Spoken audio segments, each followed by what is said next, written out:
বাংলাদেশ সহ বিভিন্ন দেশে নিষিদ্ধ হলেও বর্তমান টিনেজারদের প্রায় সবাই ফ্রি ফায়ার গেমের নাম শুনেছে। এমনকি এই গেমের আসক্তি এতটাই ভয়ানক যে তা উঠতি বয়সের ছেলে মেয়েদের মানসিক বিকাশ ও পড়াশোনায় মারাত্মক ব্যাঘাত সৃষ্টি করতে পারে।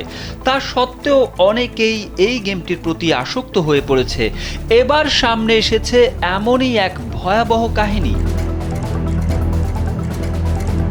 Free fire multiplayer battle royale game. Internet কানেকশনের মাধ্যমে 2 বা ততোধিক ব্যক্তি যে কোনো জায়গায় বসে খেলতে পারে। তরুণ গেমারদের মধ্যে সহজেই পরিচিত হওয়ার সুযোগ রয়েছে, আর এই সুযোগটাকেই কাজে লাগাচ্ছে একটি প্রতারক চক্র। Double million offer, Walton fridge কিনে পেতে পারেন 20 লক্ষ টাকা, রয়েছে কোটি কোটি টাকার নিশ্চিত উপহার। সম্প্রতি গেম খেলতে খেলতে পরিচয়ের মাত্র 1.5 মাসের মধ্যেই গভীর প্রেমের সম্পর্কে জড়িয়ে যায় এক তরুণী।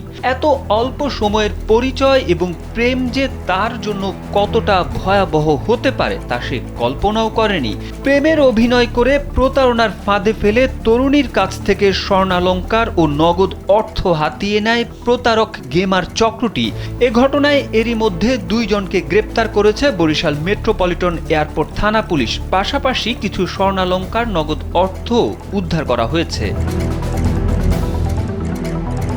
শুক্রবার সংবাদ সম্মেলনে উপ পুলিশ কমিশনার রুনা লায়লা বিষয়টি নিশ্চিত করেন। তিনি বলেন, 12 ডিসেম্বর শ্রুতি রানী পাল নামে 17 বছরের এক তরুণী ঢাকা মেট্রোপলিটন লালবাগ থানায় একটি সংঘবদ্ধ প্রতারক চক্রের বিরুদ্ধে অপহরণ, স্বর্ণালংকার, নগদ অর্থ আত্মসাতের অভিযোগ দায়ের করেন। বিস্তারিত জানার পর লালবাগ থানার ভারপ্রাপ্ত কর্মকর্তা ভিকটিমের পরিবারকে বরিশাল মেট্রোপলিটন এয়ারপোর্ট থানা পুলিশের কাছে পাঠান।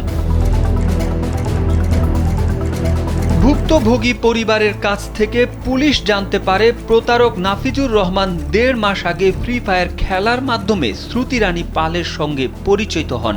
এভাবে তা গভীর প্রেমের সম্পর্কে গড়ায়। প্রেমের ফাঁদে ফেলে গত 10 ডিসেম্বর শ্রুতির কাছ থেকে 21 ভরি 2 আনা স্বর্ণালংকার ও নগদে 55,000 টাকা হাতিয়ে নিয়ে পালিয়ে যায় নাফিজুর। এর আগে নগদ ও বিকাশ অ্যাকাউন্টের মাধ্যমে শ্রুতির কাছ থেকে আরও 36,000 টাকা নিয়েছিল এই প্রতারক। এয়ারপোর্ট থানার পরিদর্শক সঞ্জিত চন্দ্রনাথের নেতৃত্বে পুলিশের একটি দল রহমতপুর এলাকায় অভিযান চালিয়ে নাফিজুর রহমান ও তার সহযোগী গোপালগঞ্জ কোটালীপাড়া থানা এলাকার শফিউল আলম প্রিন্সকে গ্রেপ্তার করে। তাদের কাছ থেকে উদ্ধার করা হয় 11 ভরি স্বর্ণালংকার, নগদ 710 টাকা ও প্রতারণার কাজে ব্যবহৃত 2টি mobile phone set. Tareq Ahmed, কালবেলা।